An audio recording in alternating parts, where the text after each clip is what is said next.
Estoy ya grabando la clase.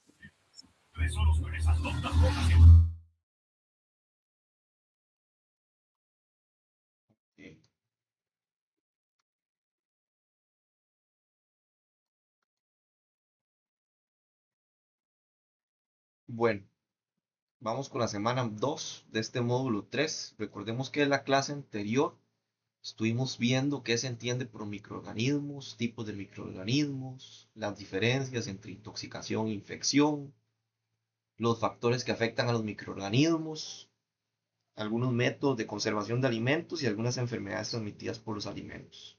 ¿Tienen alguna duda, alguna consulta respecto a la clase de la semana anterior?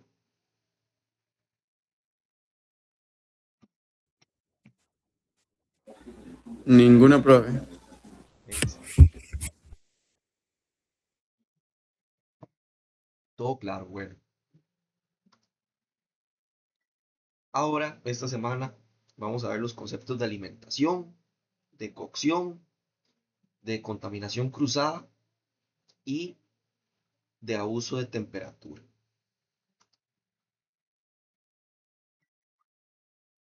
Bueno, tenemos que la definición de alimentación es que una alimentación saludable es aquella en la que se incluyen todos los grupos de alimentos en las cantidades adecuadas. La alimentación es un acto voluntario y consciente. Usted elige si decide comerse algo o comerse una manzana, comerse una hamburguesa.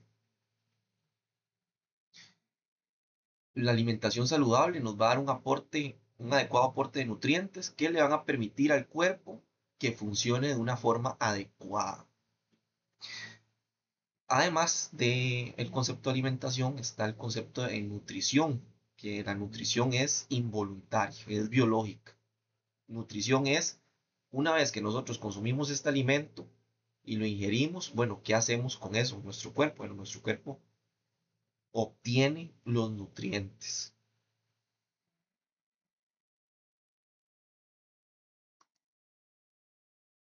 Y los nutrientes son todas aquellas sustancias presentes en los alimentos que ayudan al buen funcionamiento y a la salud del cuerpo. Los nutrientes son los carbohidratos, las proteínas, las grasas, las vitaminas y los minerales. También podemos dividirlos entre macronutrientes, que son los que necesitamos en más grandes cantidades, que son los carbohidratos, proteínas y las grasas, y los micronutrientes, que requerimos en dosis muy pequeñas, tal vez en miligramos o microgramos, pero que son vitales, siempre se van a ocupar, que son las vitaminas y los minerales.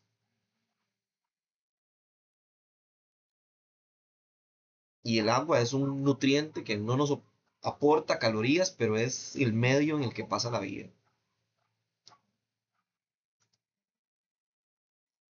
Primero vamos a tener los carbohidratos, que son los que nos suministran la energía.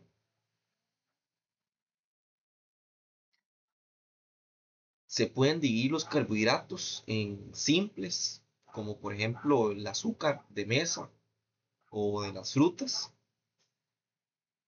Nos dan una energía rápida e inmediata. Y también están los carbohidratos complejos, como por ejemplo la avena, el arroz o las papas. Son carbohidratos complejos, que estos liberan la energía más lentamente. Hay otro carbohidrato que es muy importante, que es la fibra, pero eso es un carbohidrato que el cuerpo no digiere. Nosotros este carbohidrato no pasa como entra, sale, pero ayuda al cuerpo. ¿De qué forma ayuda al cuerpo? Bueno, en los alimentos, de que haya fibra en los alimentos, va a permitir que haya una adecuada motilidad intestinal. Eso es que los movimientos peristáticos que tenemos nosotros en nuestros intestinos, eh, que se mueva la comida adecuadamente por los intestinos. Eso permite la fibra. No tiene un papel nutricional propiamente, pero sí para la salud del cuerpo.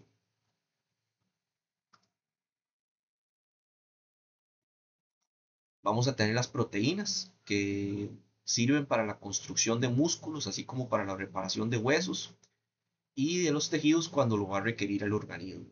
van a representar uno de los componentes fundamentales para el adecuado desarrollo y normal funcionamiento de todo organismo superior.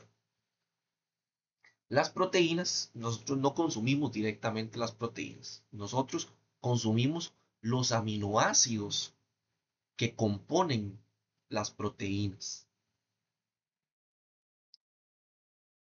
Existen 20 tipos de aminoácidos, son como 20 tipos de bloques de construcción, y que con estos 20 bloques se van a construir cualquiera de las proteínas que nos podamos imaginar. Son como 20 piecitas Lego que nos van a permitir hacer todas las proteínas. Las proteínas hay cientos de miles de millones de distintas formas y distinta composición. Pero nosotros, en el caso de los seres humanos, tenemos de esos 20 aminoácidos, hay 9 que no podemos producir. O sea, hay 9 que necesitamos obligatoriamente obtenerlos a través de la comida. Si nosotros obtenemos esos 9 aminoácidos básicos, nosotros podemos fabricar los otros 11. Y estos 9 se le llaman los aminoácidos esenciales.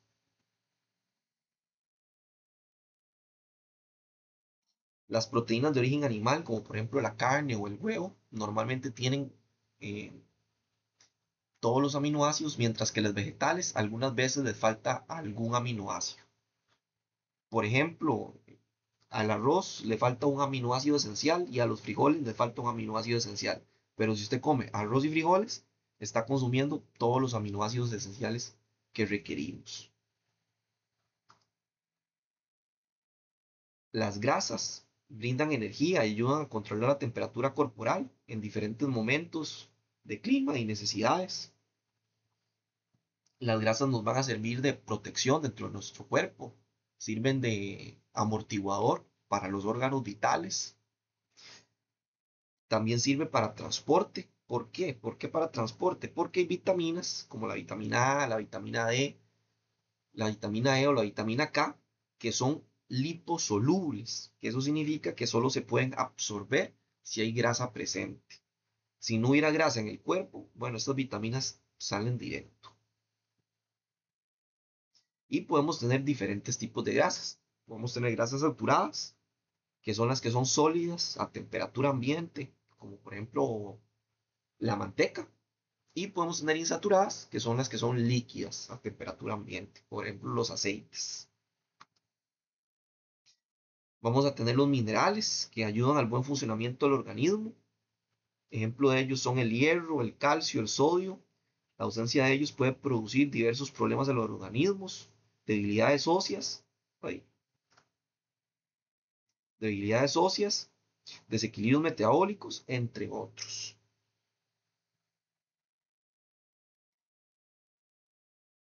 Podemos tener aquí macrominerales como el calcio, que es uno de los minerales más abundantes del cuerpo, porque está en los huesos y en los dientes. Y podemos tener oligoelementos como el hierro, que necesitamos muy poco, pero es completamente vital para transportar el oxígeno en la sangre.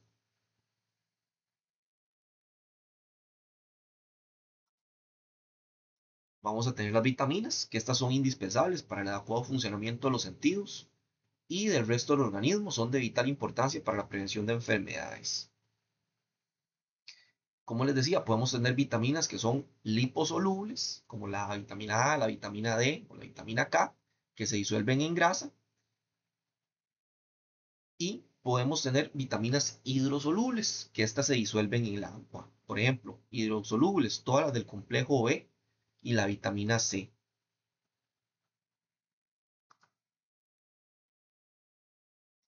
Vamos a ver los grupos de alimentos para facilitar su estudio y funciones en el organismo. Estos se han dividido en 4 grandes grupos: cereales, leguminosas y verduras harinosas, vegetales y frutas, productos de origen animal y grasas y azúcares.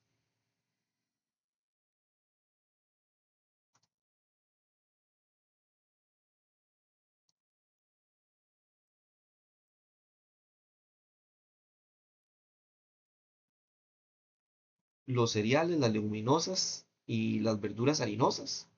Este grupo constituye la base de la alimentación diaria. Ejemplos de alimentos incluidos en este grupo son el arroz, los frijoles, las pastas, las lentejas, el garbanzo, la yuca, la papa, el camote, entre otros. Este normalmente es la base de la alimentación porque son nuestra fuente primaria de glucosa, que es uno de los combustibles que utilizamos nosotros.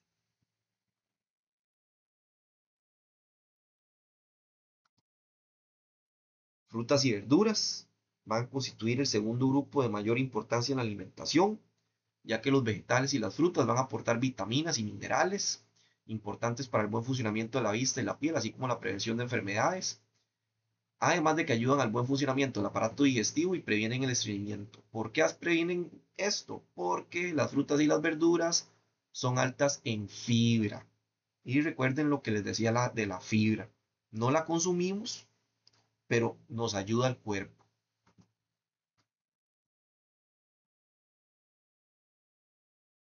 Para tener una dieta saludable, normalmente se recomienda usar de regla sencilla o heurística para tomar decisiones es una alimentación variada, una alimentación colorida, con diferentes ingredientes. Normalmente si seguimos este sencillo paso, podemos tener una dieta sana y saludable.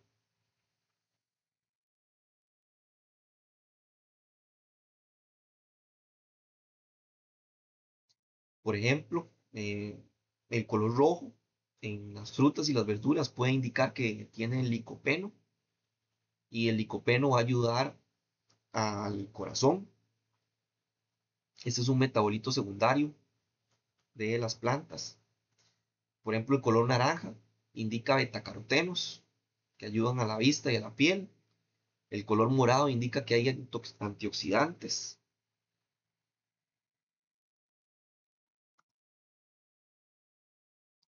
Después vamos a tener productos de origen animal. Son el tercer grupo de mayor importancia en la alimentación. Este grupo de alimentos debe estar presente diariamente en la alimentación de los escolares si es necesario, debido a que aportan proteínas de excelente calidad, así como minerales tales como el hierro.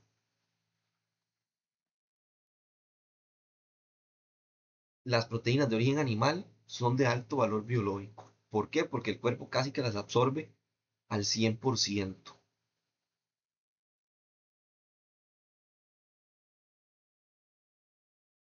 Con los productos de origen animal, lo que hay que tener mucho cuidado es con con el trato que se le da, porque son alimentos ricos en agua y nutrientes que los va a facilitar que sean un caldo de cultivo para las bacterias o para los patógenos.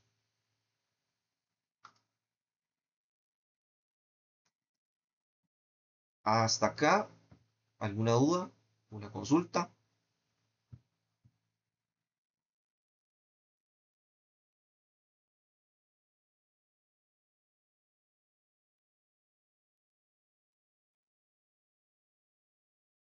¿Todo claro?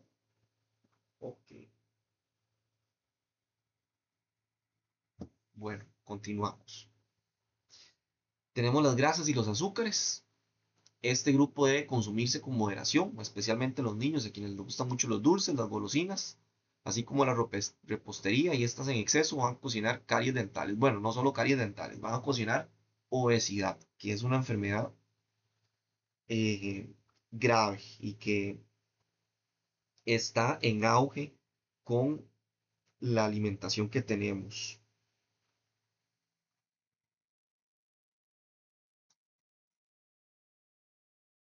Es fácil consumir muchas grasas y azúcares porque tienen una alta palatabilidad. ¿Qué significa esto? Que no saben ricas, por supuesto. ¿Qué es lo que pasa?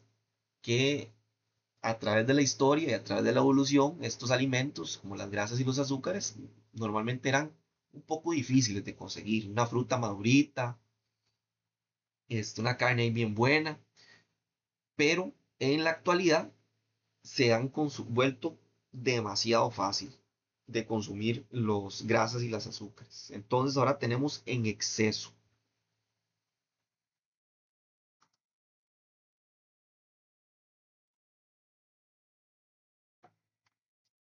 Y ahora vamos a ver algunas técnicas de cocción, diferentes métodos. Todos los alimentos se pueden preparar de diversas formas. Conocer diferentes métodos de cocción va a permitir aprovechar el equipo con el que se cuenta, así como variar las preparaciones que se están planeando y garantizar el balance nutricional de los platillos ofrecidos.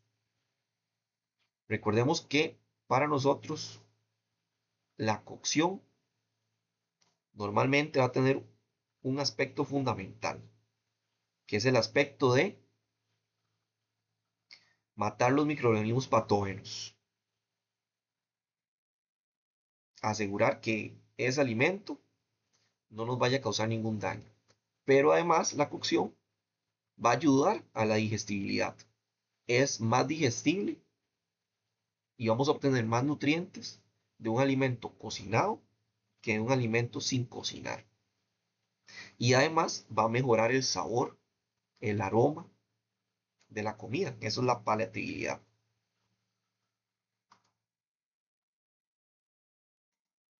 Vamos a tener guiso, que el término guiso se utiliza principalmente para carnes. Significa sellar primeramente la carne hasta formarle una costra. Y una vez hecho esto, hay que sacar la carne de la olla, eliminarle la grasa, luego se le agrega líquido y se introduce nuevamente la carne y se deja cocinar sin permitir que llegue a hervir. Constantemente hay que mover la carne para mantenerla a fuego lento.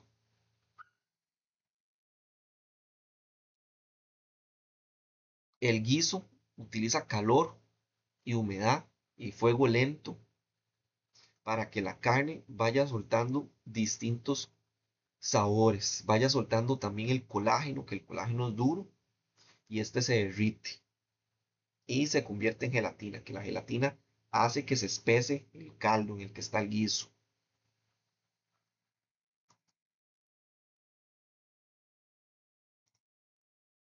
Vamos a tener cocción a presión, que este método únicamente se hace en una olla especial que posee un cierre hermético. Este método requiere una pequeña cantidad de líquido, lo cual permite que las vitaminas solubles en el agua se conserven en los alimentos. Bueno, ¿cómo funciona una olla de presión y por qué se utiliza? Porque cuando yo tengo una olla y la cierro y la comienzo a calentar, esta comienza a evaporar agua. Pero ¿qué es lo que pasa? Que el agua no puede salir. El agua se mantiene dentro de la olla. Y esto causa que vaya aumentando la presión. Y al aumentar la presión, también hace que el agua incremente su temperatura de ebullición. ¿Qué quiere decir esto? Que en condiciones normales vamos a tener que el agua está hirviendo a los 100 grados.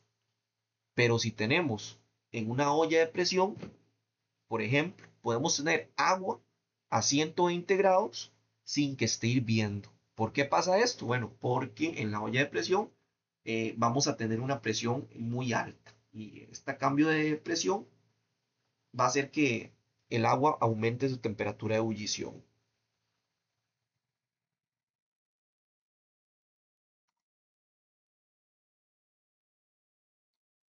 Vamos a tener un baño María, que se utiliza para cocinar principalmente salsas. Consiste en colocar una cacerola pequeña sobre el agua caliente que está en contenido en un recipiente más grande. Se pretende mantener los alimentos fuera del fuego directo, requieren menos cuidado y hay menos posibilidades de que los alimentos se quemen.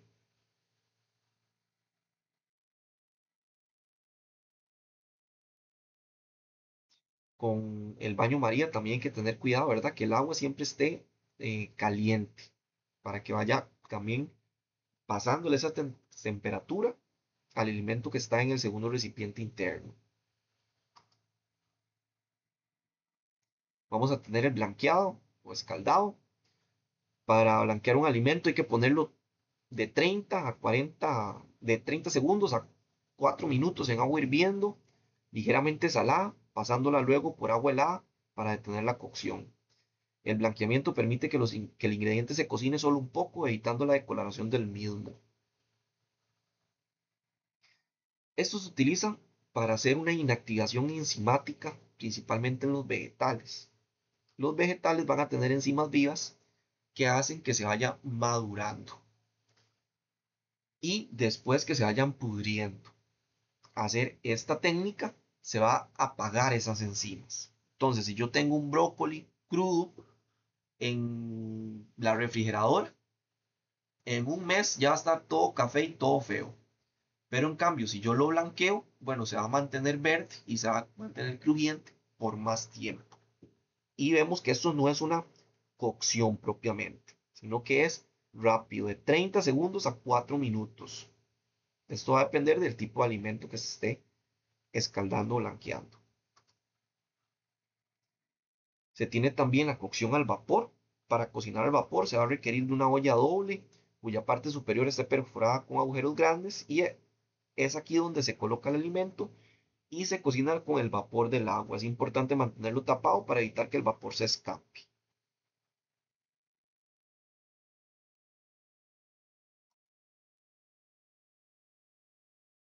Vamos a tener el método de cocción, que es hervir la comida. En este caso, el agua es la única fuente de calor directa. Consiste en cocinar el alimento en esa agua hirviendo durante unos minutos. La ventaja de este método es que el agua se puede utilizar como base para sopas, otras preparaciones, aprovechando así las vitaminas solubles en el agua. Entonces, sencillo, ¿verdad? Podemos hervir huevos, podemos hervir papas.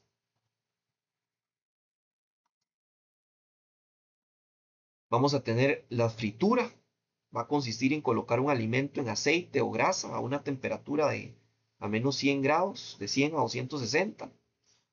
Y de esta manera se va a cocinar uniformemente. La absorción de grasa será menor si la grasa está bastante caliente.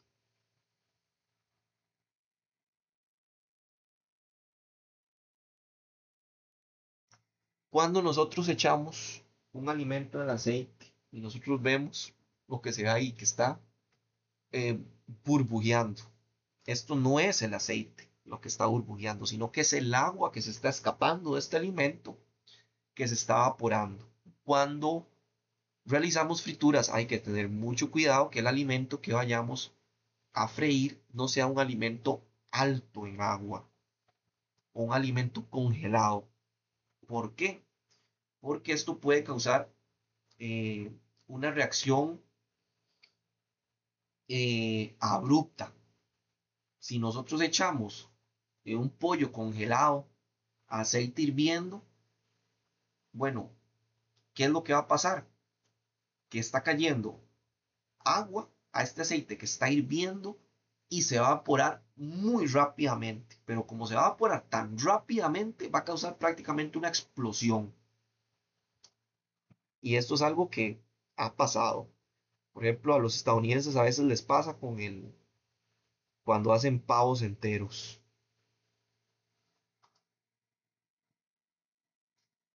Vamos a tener el glaseado, el gratinado. Esto consiste en colocar un alimento en el horno y en su superficie adicionar una salsa o bolitas de mantequilla a fin de que el calor de la superficie sea café o dorada. El alimento se puede cubrir con papel aluminio para terminar su cocción. Aquí ocurren dos reacciones. Hay una caramelización, que es una reacción que pasa con los azúcares, y una reacción de Maillard, que es entre las proteínas y los carbohidratos.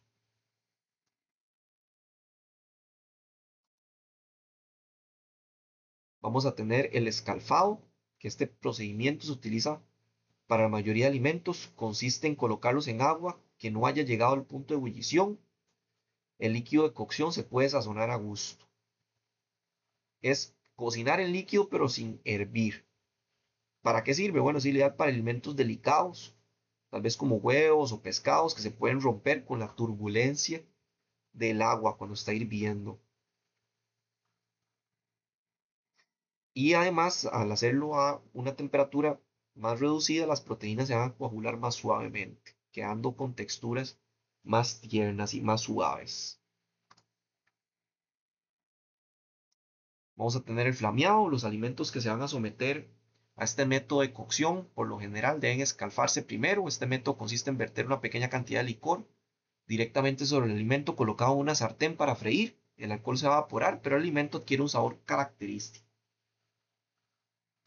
Aquí, cuando se hace el flameado, eh, se le agrega licor y se le prende fuego, pero normalmente no se consume todo el alcohol, todo el licor. Siempre queda una cantidad reducida en el alimento. Hasta acá, ¿alguna duda, alguna consulta?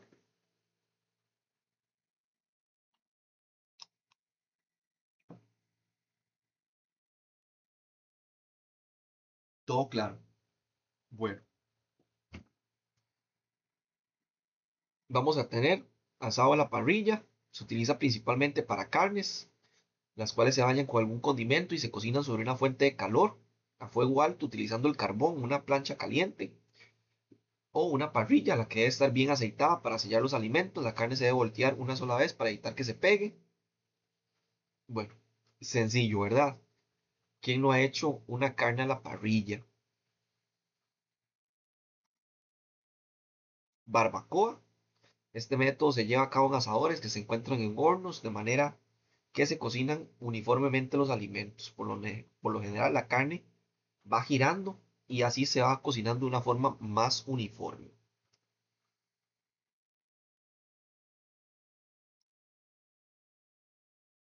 Hacerlo así a la barbacoa es como por ejemplo un pollo asado que está dando vueltas en un horno. Vamos a tener el horneado, que consiste en someter el alimento a un calor seco. Este método de cocción se utiliza poca grasa para la cocción de los alimentos.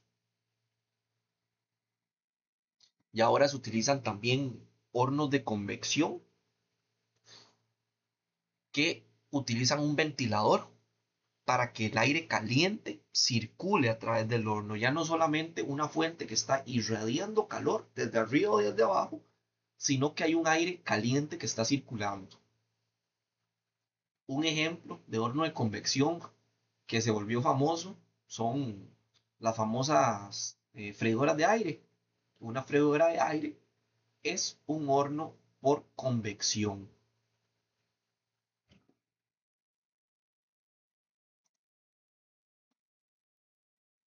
Vamos a tener los microondas, que es un método muy rápido.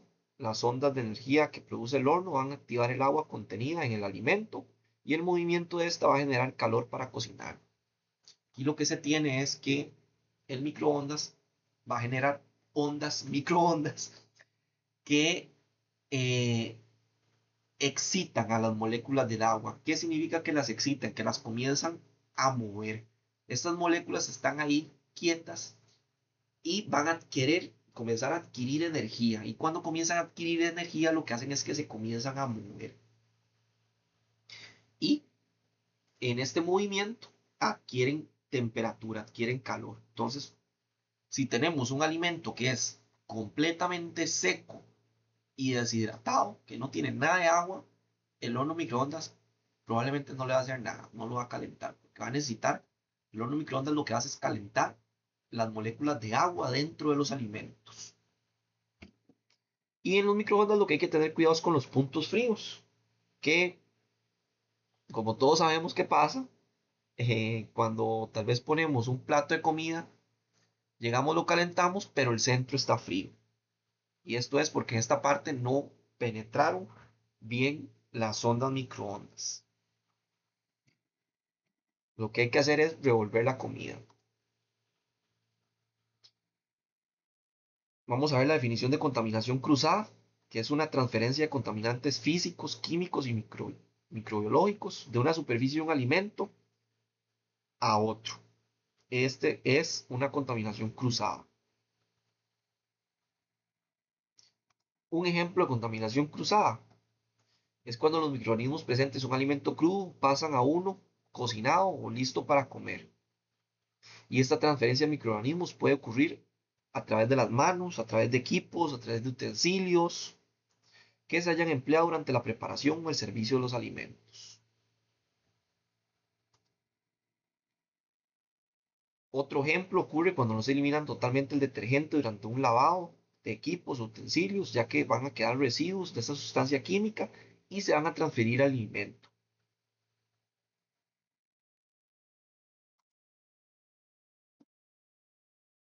Vamos a ver. Lola preparó una comida para irse de día de campo con su familia. Ella preparó un pollo y una ensalada verde. Primero cortó el pollo crudo, después lo cocinó. Después, en la misma tabla de picar y con el mismo cuchillo, cortó la lechuga y el tomate para la ensalada. Lola no lavó la tabla ni el cuchillo. Bueno, y ahora que está lista toda la comida, se fueron rumbo al parque donde disfrutaron de un día de campo. Eso sí, ya cerca de las 10 de la noche, Lola y su familia empiezan a sentir un fuerte dolor de estómago y náuseas.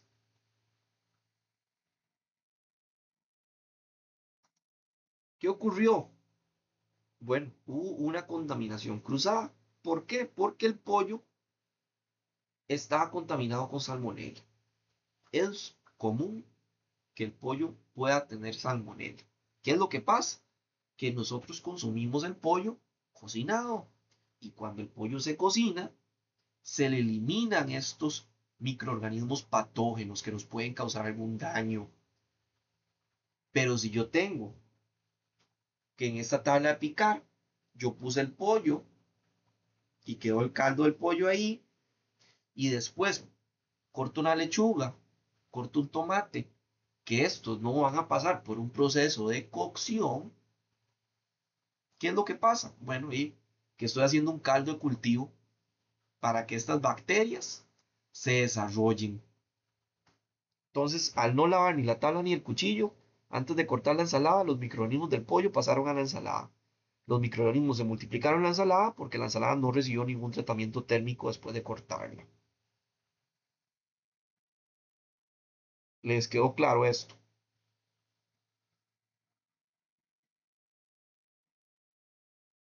Ok, es muy importante que lo entiendan.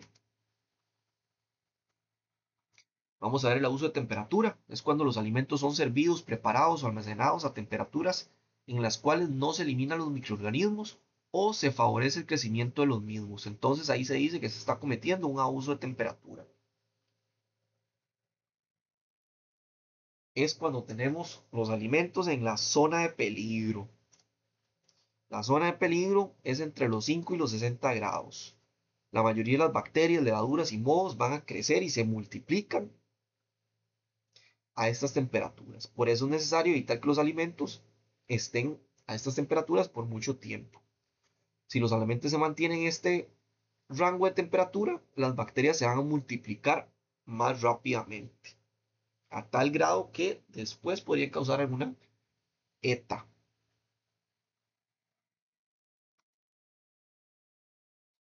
Ejemplos de uso de temperatura. Bueno, por ejemplo, durante la cocción, cuando un alimento no alcanza la temperatura interna suficiente como para matar los microorganismos patógenos. Por ejemplo, si vamos a algún lugar y comemos una hamburguesa y llegan y nos preguntan, ¿cómo quiere la torta? ¿La quiere poco cocida? ¿Término medio? ¿O bien cocida?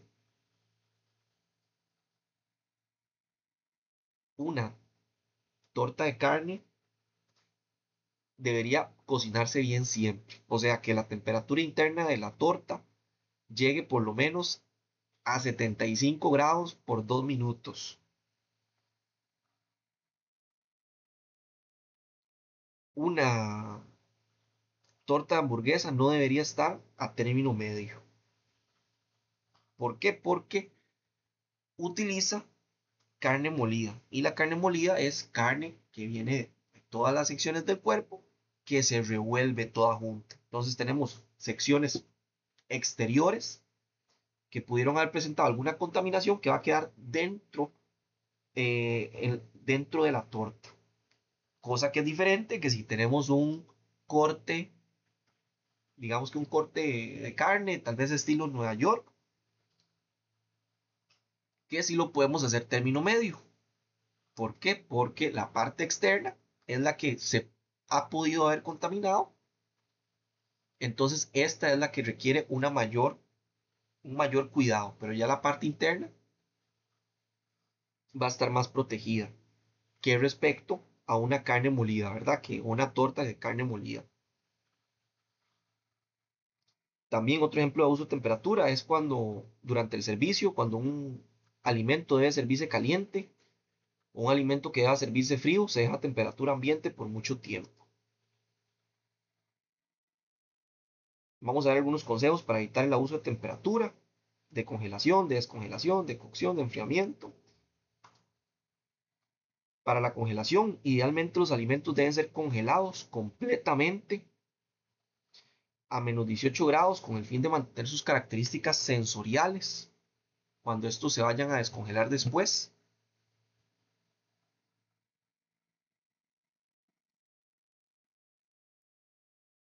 Sin embargo, si se tiene a temperaturas menores a los 0 grados, ya se va a iniciar el proceso de congelación.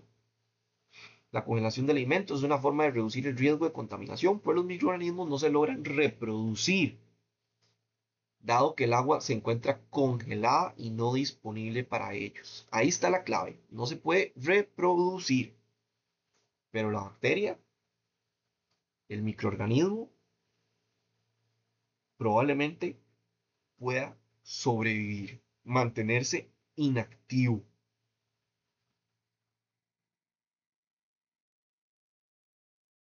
La congelación no mata las bacterias, les pone pausa. La descongelación de los alimentos es una actividad común en los establecimientos de comida. Nunca descongele a una temperatura ambiente. Cuando usted hace esto, la superficie del alimento se va a descongelar primero y va a alcanzar pronto la temperatura ambiente y así se va a dar el crecimiento microbiano de una forma rápida. ¿Qué es la forma recomendada de descongelar? Bueno, o descongelamos en microondas o ya cocinamos de un solo, o si no, el método más adecuado es bajar del congelador al refrigerador la comida. Entonces, si yo sé que yo mañana voy a hacerme unas chuletas que las tengo congeladas, lo que debo hacer es hoy bajar esas chuletas a la refrigeradora para que se vayan descongelando de una forma más lentamente.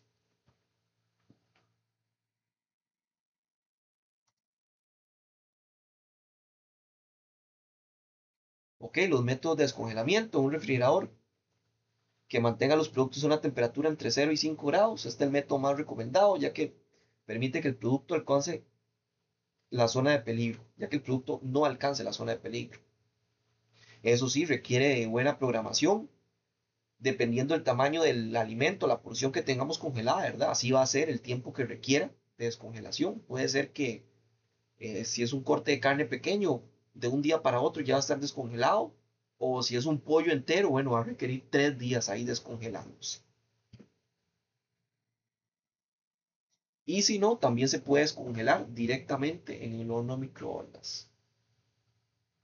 También se puede utilizar agua caliente o un chorro de agua que esté fluyendo.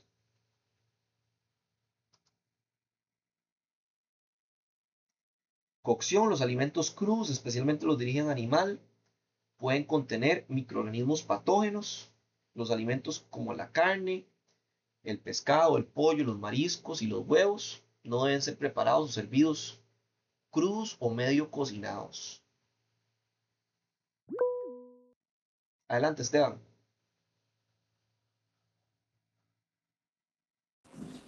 Profe, tengo una consulta. Adelante. Entonces, estaría mal cuando, digamos, el producto está, no sé, digamos, en -13, pasarlo a un bin, llenarlo de agua y que baje a -8 para así pasarlo digamos que sea lomo, que lo pasan a una máquina y salen ya en bistec de lomo. Ajá. Entonces, estaría mal pasarlo de congelado a un bin con agua para No, luego el siguiente proceso. no, no, no, no. No, para nada. Lo importante es mantener nuestros alimentos fuera de la zona de peligro. Recuerden cuál es la zona de peligro, de 5 grados a 60. Nosotros podemos tener una carne, un lomo, como dice el compañero Esteban, descongelándose en agua a 0 grados, que no hay ningún problema, porque ahí está fuera de la zona de peligro.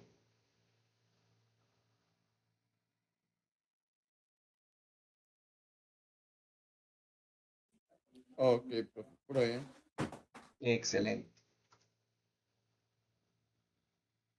Vamos a tener el enfriamiento. Los alimentos deben pasar a través de la zona de peligro lo más pronto posible. Por lo tanto, no es recomendable la práctica de enfriar los alimentos a temperatura ambiente. Una vez que los alimentos han sido cocidos y enfriados correctamente, se deben almacenar entre 0 y 5 grados.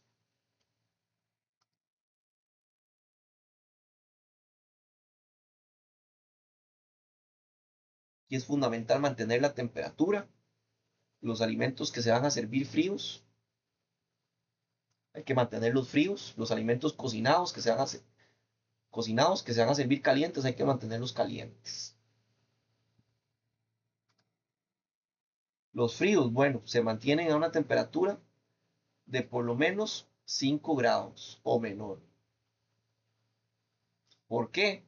Para mantenerlos fuera de la zona de peligro. ¿Por qué es una zona de peligro de 0 a 60 grados? Bueno, porque a esta temperatura se propicia la multiplicación de los microorganismos.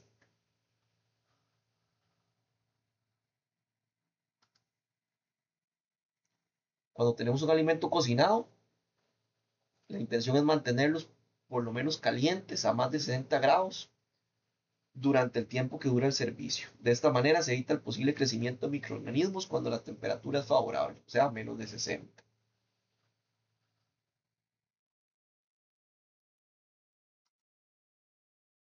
Cuando se hace un recalentamiento de comida, los alimentos cocinados en días anteriores o horas antes de servir el mismo día, hay que recalentarlos rápidamente, por lo menos a 75 grados, como mínimo del centro del producto. Se recomienda recalentar solo una vez los alimentos sobrantes y después desecharlos. ¿Por qué a 75 no 60? Bueno, porque es un alimento de alto riesgo, que ya fue cocinado y después ya fue enfriado, ya hubo una manipulación, entonces ya hay pudo haber desarrollado bacterias o esporas, le pudieron haber caído.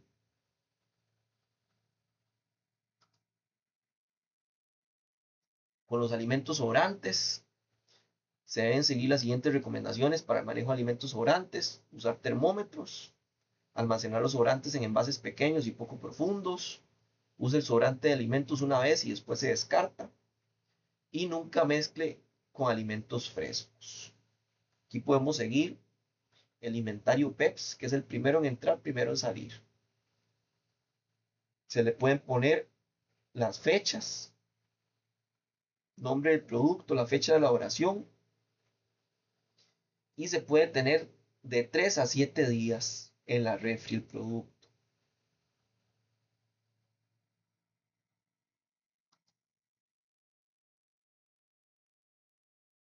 Y aquí recordamos nuevamente la zona de peligro. ¿Tienen alguna duda? ¿Alguna consulta?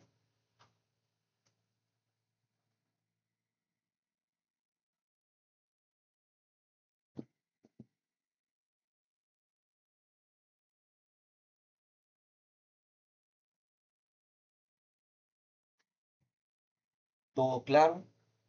Bueno, si no tienen ninguna duda, ninguna consulta, hasta aquí llegaríamos con la clase de la noche hoy.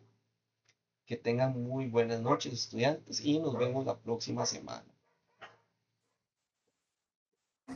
Pura vida, profe. Buenas noches. Pura vida, pura vida.